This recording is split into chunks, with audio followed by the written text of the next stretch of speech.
الرکفتی ده یا سالا در بازبوی حرم و عراق سر آسایی که نارفش شنگال رکفتن. الی پشتی بورینا ده مهن تمام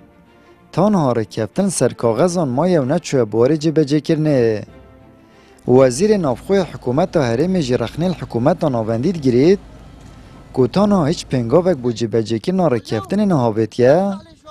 و هزین چکدار شنگال در نکرینه.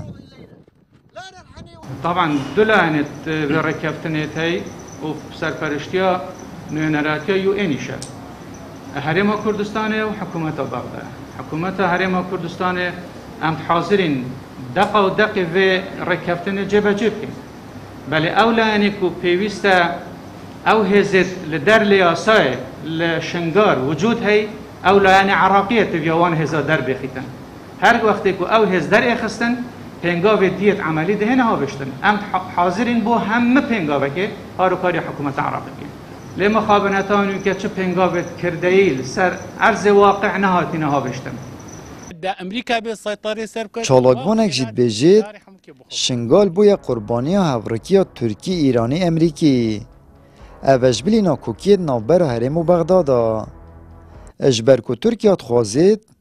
السال 2023 ولایت آنای نواب شنگال و وگر انتباوه شاخو اتهمان دمجدا چاو ایران الجه استراتیجی شنگاله هزین یه پجیجی آمادنین امساناهی شنگال چول کن سال 1923 مملكة بريطانيا وقت سيطرة العراق كري اتفاقية لقال تركيا كري قوتي أفا ولاية كش ولاية تركيا وهطانو كجي حاليا تركيا